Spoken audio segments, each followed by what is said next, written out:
It's the Adam Ragusia Podcast, episode 72, and God help me, I've been scrolling short-form vertical social videos again. This is always a dangerous thing to do when the algorithms know you, and they know that you're into health and nutrition. This is dangerous because there's so many people out there making very popular nutritional health content that is totally divorced from empirical reality, though such people do not disturb me nearly as much as those content creators who know just enough real science to sound vaguely credible. And perhaps they know enough real science to believe themselves to be vaguely credible, but they still have no idea what they're talking about because nutrition science is legit complicated. And it's totally fine to not know things. It's totally fine to be a creator of informational content and still not know things. I don't know most things. The problem lies in what people like me falsely presume to know. Anyway, I was scrolling dead-eyed in the night again, and I came across a content creator with an enormous following who was just doing that thing that they do where they just walk down the aisle in a grocery store and they read ingredient labels and try to scare everybody about these big, scary-sounding ingredient names. This content creator picked up a tub of something in her video. She read that this grocery product contains hydrogenated soybean oil, and she turned to her phone camera and she said, "That's illegal! They can't put that in there! How is this on the shelf? It's illegal!" And I was, of course, jolted awake, because while I do not know most things, one thing I do know is that fully hydrogenated oil is a meaningfully different product compared to partially hydrogenated oil. And it is partially hydrogenated oil that has been rightfully, effectively, banned in recent years in most developed countries. Partial hydrogenation of oil results in trans fats, and a pretty tall mountain of research indicates that artificial trans fat is probably the worst widely available fat you can eat. Formerly widely available fat. These days, you have to go to the dark web or whatever to find original recipe margarine filled with artificial trans fats. The jury is still kind of out on naturally occurring trans fats, which exist in much smaller proportion in dairy fat, for example. And the jury is still out on all of the new replacements the food industry has come up with for the partially hydrogenated oils that they used to rely on so heavily and have recently been banned. For example, the food industry now uses fully hydrogenated oil, which is still legal. Fully hydrogenated oils are saturated, and there's a mountain of research indicating that fully hydrogenated oil is as bad for you as any other saturated fat. And saturated fat is still probably particularly bad for you in large amounts, the research still indicates, despite the recent internet-driven rehabilitation of saturated fats by dudes who get clicks from other dudes by bragging about all the red meat they eat, because meat is the product of violence, and violence is a defining feature of manhood, as traditionally construed. I say that as a straight, cis man who loves to eat beef and abhors violence. Anyway, fully hydrogenated oil is a saturated fat, and saturated fats present their own health risks, which, the research indicates, might be almost as bad as trans fats in many ways, but artificial trans fats are still clearly the worst, and they've been proven to be industrially unnecessary, so it's good that they are gone. But if history unfolds as it has, historically, well, then it's probably going to turn out that at least some of the trans fat replacements we're eating now are actually just as bad for us as the trans fats they were replacing, and perhaps even worse. Maybe the fully hydrogenated oils are fine, but when combined with other oils to make them softer, you get unanticipated health consequences. I don't know. I just know that's exactly how we ended up with the late 20th century explosion in the use of partially hydrogenated oils. Some bad science, some of it corrupted by the sugar industry, among other corrupting forces.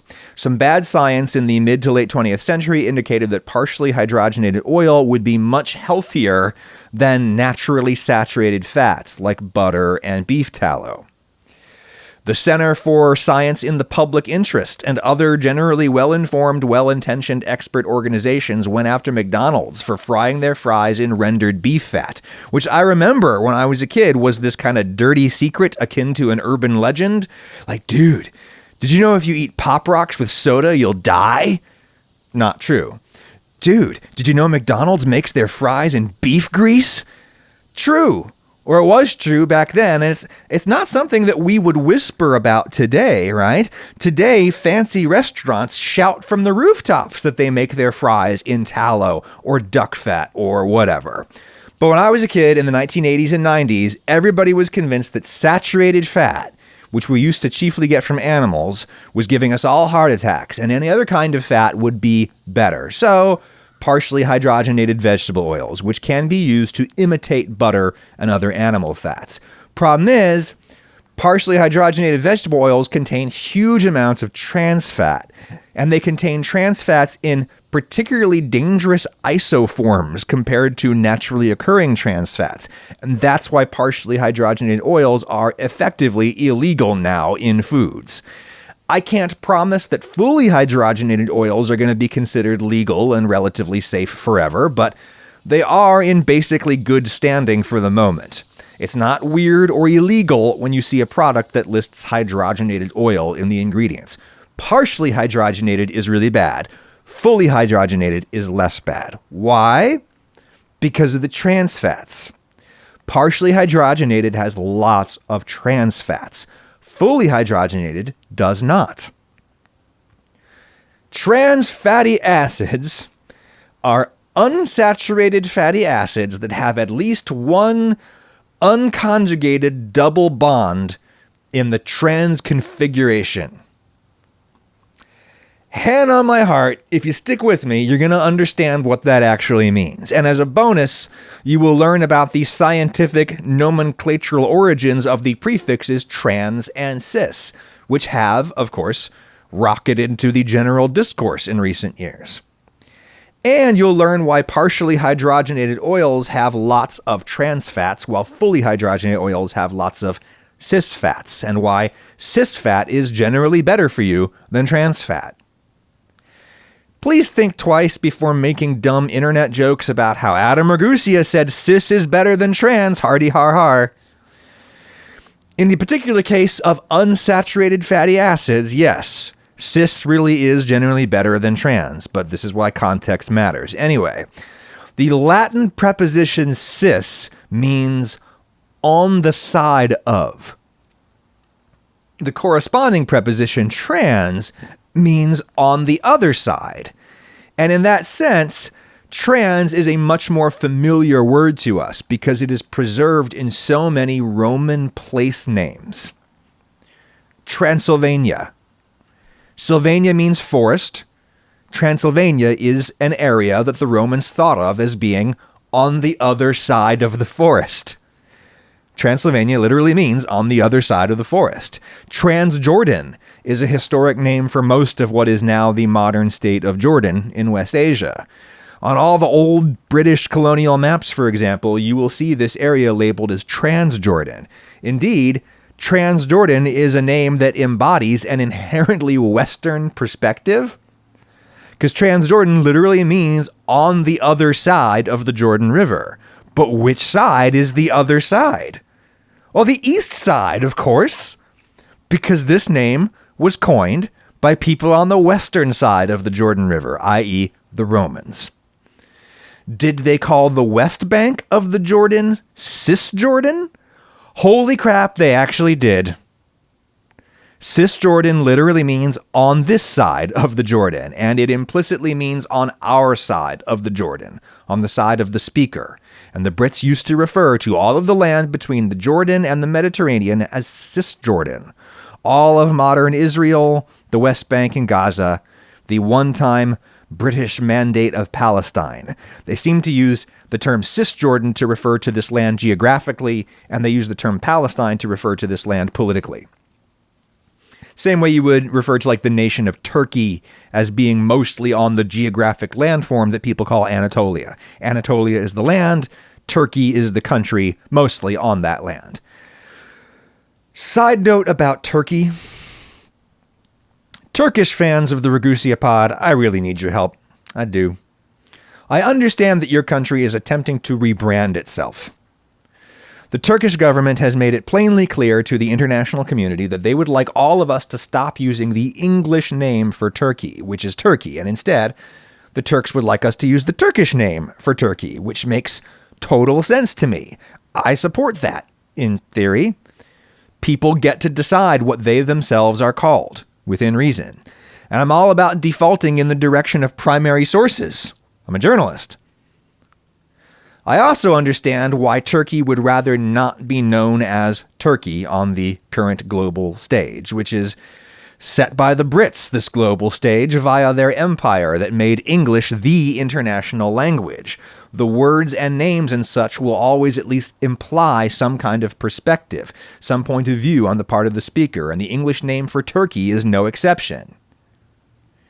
You couldn't tell because this is a podcast, but I did not capitalize the T in Turkey just then. Some English-speaking people encountered the edible bird that we know as a turkey in their earliest expeditions to the Americas, some 500 years ago. But most English-speaking people in and around Europe first encountered this bird as it was sold to them across the extensive trading networks then controlled by the Turks. The Turks controlled the entire interface between Europe, Africa, and Asia, and thus, English-speaking people started referring to any exotic good from far away as being Turkish, or Turkey, which would have originally been a shortening of Turkia, meaning the land of the Turks in Latin grammar. Turkia got shortened to Turkey in English, and then people in England started referring to these giant, exotic new edible birds on the market as being turkey cocks or turkey hens, and eventually they shortened that to just turkey. Then the British Empire happened, so now the international name for the country of the Turks is spelled and pronounced exactly the same as the international name for a big, goofy, fully American meat bird. That's not great from the Turkish perspective, though I would argue the name is a legacy of a very proud time in Turkish history when the Turks were so known for their prowess as globe-trotting traders that all exotic luxuries were thought of as being Turkish, even when they were Mexican, as in the case of the bird that we call turkey. It is a truly ridiculous bird, especially the modern broad-breasted white turkey, a genetic abomination that is basically saying directly to camera, "Kill me, I should not be." So I get that Turkey, the country, does not want to be called Turkey anymore. I get that. They want to be called what the Turks call Turkey, which is... I really have no idea. The Turkish government did a whole PR blitz where they put out videos and press releases and all kinds of things announcing this rebranding of their country in English, but they were totally inconsistent in what they said about how the real name of Turkey should be pronounced. Right? They put out a video where the narrator said, Turkey-yay. But the phonetic spelling given in the press release said, Turkey-yeah, which is a totally different vowel. And it's spelled more like Turkey-ye, which is very difficult to say. And of course, the U sound earlier on is more like an or sound. It's more like Turkey. But that just sounds silly out of the mouth of someone like me. I have to anglicize the name somewhat so as to not sound ridiculous, right?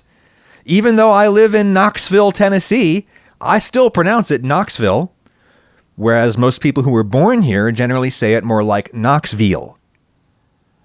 All of us adapt the pronunciation of names to our own genuine voice. When we don't, we usually sound clueless or we sound like we're trying way too hard. It's fine, Turks, if you want to rebrand your country, but please agree on what standard English equivalent pronunciation you would like us all to use. Opinion seems to be coalescing around Turkey-yay, so I'm going to try to switch to saying Turkey-yay in normal conversation. So speak now or forever hold your peace, Turks. If you don't want to be Turkey-yay, with the emphasis on the last syllable and everything, tell me now. Also, please tell me if this is a thing that normal Turkish people actually want, and not just some ultra-nationalist, revanchist identity politics that Erdogan, the Turkish Trump, is stoking purely to excite his domestic base? Is this like when the U.S. Congress renamed French fries freedom fries, which wasn't a real thing? Or is this a real thing? Do actual Turkish people want people like me to actually call their country Türkiye? I'll do it. But you got to communicate with me, and you got to be consistent in your pronouncers. Side note to a side note. If you're managing a startup company with one of these like cutesy Silicon Valley names with no vowels in it or whatever, and if you want your name to be spoken aloud and discussed by members of the buying public, well then tell us how to pronounce the name of your damn company or product. There should be some phonetic representation of your name at the top of the About page on your website, and or you should just say the name of your company in the videos that you post to your corporate social feeds. But that would, of course, require you creating some original audio for your vid and not just using the TikTok jam du jour. Used to be that when I didn't know how to say the name of a company, I would just call their corporate landline and listen to how their outgoing voicemail message pronounced the name. But now companies don't have phone lines or answering services or anything anymore. So for God's sake, just tell people how to say the name of your thing if you want them to be talking about your thing. I don't really want any more people to be talking about Adam Ragusea. I'm already a little more famous than I really want to be.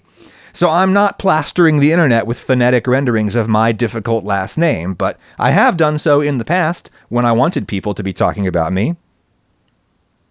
You know what startup has an easy-to-pronounce name? Masterworks, sponsor of this episode. Masterworks didn't need to take all the vowels out of their name to show that they're an innovative company. They are just manifestly innovative, and they allow normal investors like you and me to invest in the fine art market. I've invested with Masterworks myself. I've got all my normal retirement and college account bases covered, and I've been looking for alternative investments to diversify my portfolio. Plus, I like beautiful things, so I have purchased some shares in the painting Dauphin by Bridget Riley. I just created an account at masterworks.art/Ragusea. I decided how much money I wanted to throw in, and there we are. If and when Masterworks eventually sells the painting, I will get my share of the profit. It's just that simple. Fine art is a market that you can access in minutes now without needing millions of dollars. Masterworks has been supporting the Ragusea pod for about a year now, and during that time, they've delivered incredible results. And the last year alone, they've had 7 of their 16 exits, netting an annualized returns of 10%, 17%, and even 35%, to name a few, all this year. Masterworks even had another double-digit sale just 2 weeks ago, and with over 800,000 users, including me, Masterworks offerings have sold out in minutes. All the shares are just gone in that instance, but you can get priority access at my link in the description, which is masterworks.art/Ragusea. Past performance is not indicative of returns for artworks not yet sold. Check out Masterworks and decide if it's a good way to diversify your portfolio. Go to masterworks.art/Ragusea. Thank you, Masterworks. Anyway, we were talking about trans fats and cis fats, which are also a thing, believe it or not. Cis means on the same side. Trans means on the other side, which is why the Brits referred to the area west of the Jordan River as Cisjordan, on the same side of the river as the Brits. And they referred to the area east of the Jordan as Transjordan because it's on the other side of the river from the British perspective. Do fats have rivers that one can be on the same side of or on the other side of? Well, kinda, yeah. Fatty acids all contain, by definition, an aliphatic chain, which is a long line of carbon atoms, each with some hydrogen atoms hanging off of it. The carbon chain is the river. In this etymological analogy, the carbon chain is the long line on which something can be either on your side, cis, or it can be on the other side, trans. All carbon atoms have 4 available bonding sites. 2 of those bonds are occupied with other carbons in the chain. Each carbon is holding hands with the 2 carbons on either side of it. Or let's say that they're holding feet, just to make this image a little bit easier. The carbon atoms in the fatty acid chain are all holding feet with their neighbors, stepping on each other's feet to stay together. But that's only 2 of the 4 bonding sites each of the carbon has. Each carbon dude in the chain not only has 2 feet, but 2 hands. Grabby, chemically reactive hands that are just reaching out for anything to bond onto, and in fats, the carbon is grabbing onto hydrogen. So again, imagine the carbon is a dude who's spread out so that he can stand on the feet of his neighbors in the line, and then they're all doing the same exact thing in the line, when in their arms, each of these dudes is holding onto hydrogen atoms, 2 each, 1 in each hand. So the feet are in the line of carbon, the hands are holding onto 2 hydrogen atoms each dude has, right? What I have just described is a saturated fatty acid. Saturated fatty acids cannot be trans. Only unsaturated fatty acids can be trans. Our fatty acid would be monosaturated if just 2 of the carbon guys in this chain each let go of one of their hydrogen atoms and let it float away like a balloon, and then they used their now available hands to grab on tight to each other. These 2 neighbors were previously holding feet, now they're holding feet and hands on one side, right? The chain now has 1 carbon-to-carbon double bond, where 2 of the carbons are linked via 2 bonding sites, respectively, not just 1. If there were more than 1 carbon-to-carbon double bond in the chain, then it would be a polyunsaturated fatty acid. So now imagine our 2 carbon guys sharing this double bond. They're holding hands and feet with each other. Each of them has still 1 available hand holding onto a single hydrogen atom, like a balloon. It matters in which direction they are holding their little hydrogen balloons. Say I'm standing in the carbon chain, this river of carbon, and I'm holding my hydrogen atom out to the west side of this river of carbon.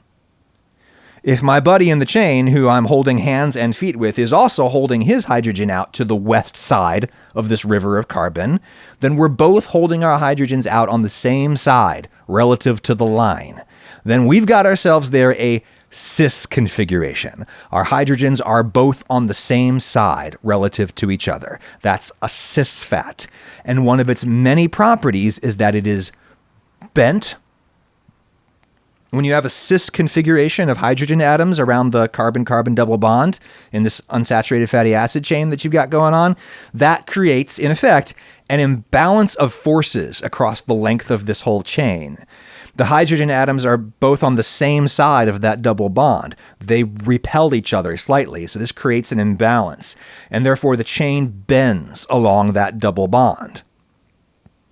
That cis configuration becomes a kink in the line. The fatty acid chain literally bends in space around this spot where the forces are unbalanced. Furthermore, that carbon-to-carbon double bond is structurally rigid. Like if you and I were holding hands, we would still be very flexible superstructure of humans. If my one hand held onto your one hand, we could still dance around each other and bend and twist in a million different directions. Once we try to hold both hands and feet, then we're stuck. We become very rigid relative to each other, and that's basically what happens with these carbon-carbon double bonds. A saturated fatty acid chain, in contrast, is floppy and flexible. An unsaturated chain has at least 1 double bond, and the double bond is a rigid spot in the chain. When you have hydrogen around that double bond in a cis configuration, both hydrogens on the same side of the chain, that creates a bend in the chain, and that bend is rigid because it has a carbon double bond. These are kinks in the line that cannot be simply straightened out by pulling hard or whatever. Cis fats are, necessarily, kinky fats.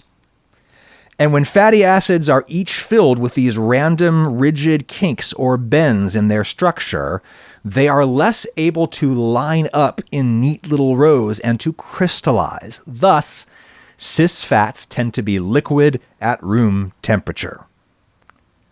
It's like trying to get a whole bunch of bendy straws to lay flat in a package versus trying to do the same with a bunch of straight straws. Cis fats are the bendy straws. They do not line up with each other easily, so they tend to remain liquid. Olive oil is a mostly cis fat. It's like 75% oleic acid, which is a cis monounsaturated fat. One double bond in each chain. Both hydrogen atoms are on the same side as each other, which creates a kink at that point of the double bond in the chain, and thus the chains cannot line up as easily, and thus they are less likely to form a solid with each other. Cis means on the same side. Trans means on the opposite side. A trans fat is definitionally some type of unsaturated fat, right? Because there's no double bonds in a saturated fat. A trans fat is unsaturated, so it has at least one double bond. And on this double bond, the two carbon guys who are holding their hydrogen atoms, they're holding them out on opposite sides of the chain. We're all standing in a line. I'm holding my hydrogen out to the left. Gary behind me is holding his hydrogen out to the right. Get with it, Gary. Actually, what looks like chaotic behavior on Gary's part is really super lawful. Because by holding his hydrogen out in the opposite direction from me, in the trans position, trans meaning on the opposite side, by holding his hydrogen out on the right while I hold mine out on the left, Gary has actually created a balance of forces. His hydrogen is balancing out mine, and thus the line does not bend. The line is still rigid in spots because it's an unsaturated fat, and therefore it has at least one carbon-to-carbon double bond, which is rigid, but at least it's straight. And one of many consequences of that is that trans fats have an easier time lining up neatly and thus forming solids at room temperature. And there it is. There's one reason why you would want to convert some normal cis fats into these trans fats that are much less common in nature. Most easily accessible edible fats that occur naturally in this world are plant oils, and most plant oils are cis-unsaturated. Thus, they are liquid at room temperature, and that makes them less suited for all of the things that we use solid fat for, like biscuits and other high-fat baked goods that we want to be solid, or for bars of soap. It's very tricky to make a solid bar of soap with a liquid fat instead of a solid one. Also, cis-unsaturated fat goes bad faster because that carbon-to-carbon double bond isn't nearly as strong as the carbon-to-hydrogen bond. So if your fatty acid chain has a double bond in it, which is what makes it unsaturated, it's likely that that double bond will come loose at some point, and then you'll have an available bonding site on the carbon atoms that's very likely to link up with oxygen, and that is one kind of lipid oxidation, rancidity. Cis-unsaturated fats, like the kind we generally get in the plant world and in much of the animal world for that matter, these oils are incredibly abundant and cheap, but they are liquid at room temperature, which limits their usefulness, and they spoil quickly, which ends their usefulness. All of this explains why 19th century scientists in Europe and America started playing around with hydrogenating unsaturated oils. Advances in agricultural technology had created tons and tons, literally tons, of oily byproducts that no one could use or sell. Here in my part of the world, the southern U.S., it was cottonseed oil. We grew cotton for clothes. Each boll of cotton that you harvest has dozens of oily little seeds in it. And at the very least, that creates a lot of trash you have to get rid of at the cotton mill, where you shake those seeds out. The seeds are poisonous to humans to eat and not very useful as livestock feed, so they were pretty much useless. But there were so many of them created by the southern cotton industry.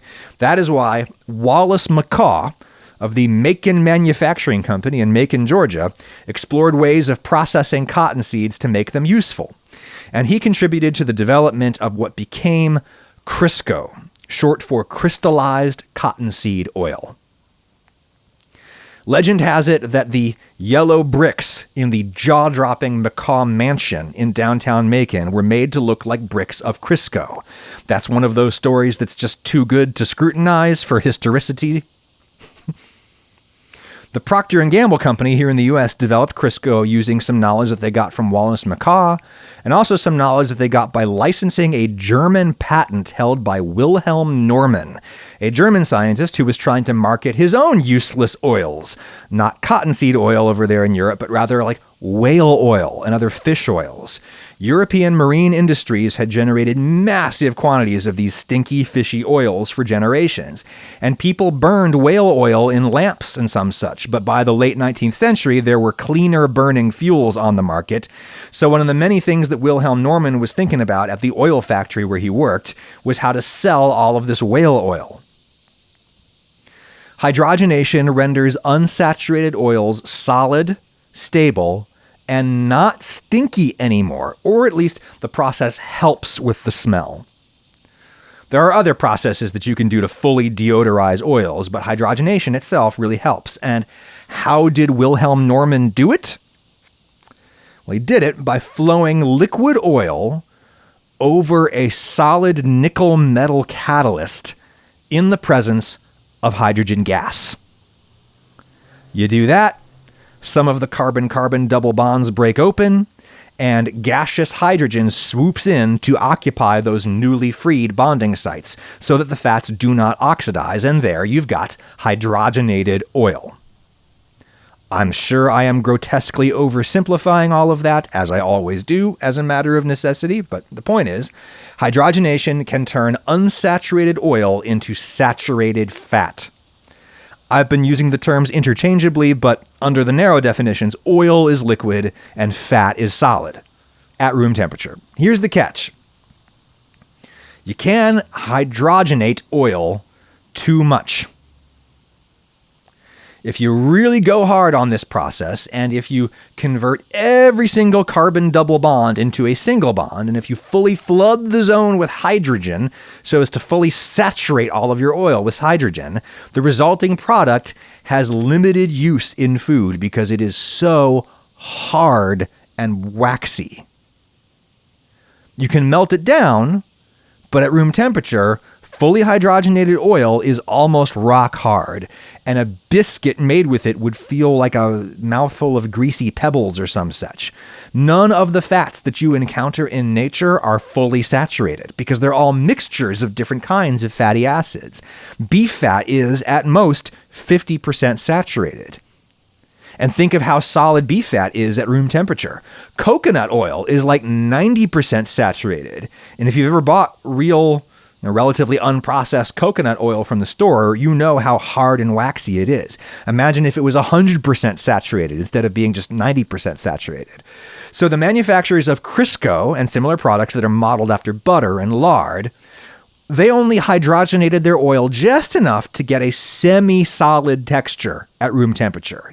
If you hydrogenate it all the way, you get wax. You hydrogenate it part of the way, you get something texturally similar to butter. And you can put flavorings in it that make it taste like butter, and there you've got margarine. This is why hydrogenated food oils were, historically, partially hydrogenated, not fully hydrogenated. The problem with partial hydrogenation, that nobody understood 100 years ago, is that it results in unsaturated oils with at least some trans bonds. Carbon double bonds where one hydrogen is on one side of the chain and it's balanced out by a corresponding hydrogen on the opposite side of the chain, the transposition, which rarely happens in nature. It depends on which specific products you study, but studies have found that up to 60%, up to 60% of the fatty acids in partially hydrogenated vegetable oils are trans fats. Slather that particular brand of margarine or whatever onto your crumpet, and you are eating more trans fats in one sitting than you've probably eaten all year from naturally occurring foods. Butter and beef fat are normally a few percentage points trans fat. 10% of the fat, max, is going to be trans fat, and it might be much less than that. Why is there some trans fat in animal milk and meat? Well, specifically, it's the milk and meat of ruminants, animals that eat grass. Cows, sheep, goats. These animals eat grass, and then they use enormous colonies of bacteria in their many-chambered stomachs to ferment indigestible molecules into digestible ones. Normal cis polyunsaturated fats, like the kind you get in the plant world, Normal cis polyunsaturated fats are toxic to some of these bacteria in the rumen, and thus they have evolved to where they ferment cis fats into trans fats. That's how trans fat gets into ruminant animal products. The bacteria inside the animals make the trans fat to protect themselves. Is it bad for us to eat? Well, there's a little science on this question, and the answer is naturally occurring trans fats in ruminants are probably not as bad for you as artificial trans fats, and some of them might actually be good for you.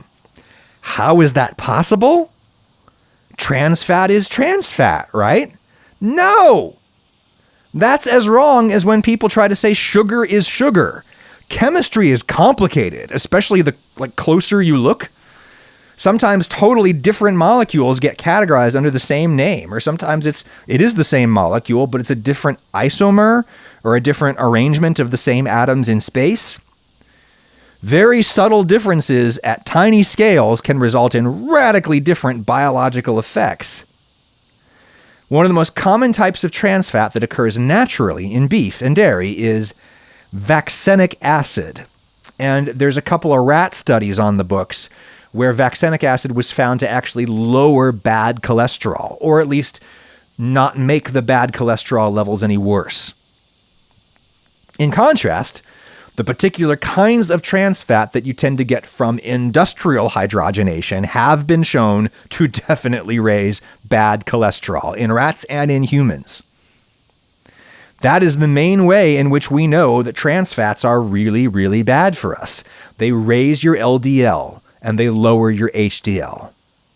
There are human studies where they take actual human beings and swap out 10% of their normal calories for trans fats. And a few weeks later, there are double-digit percentage differences in their LDL and HDL, generally in the wrong directions. The mechanism of action here is not entirely clear.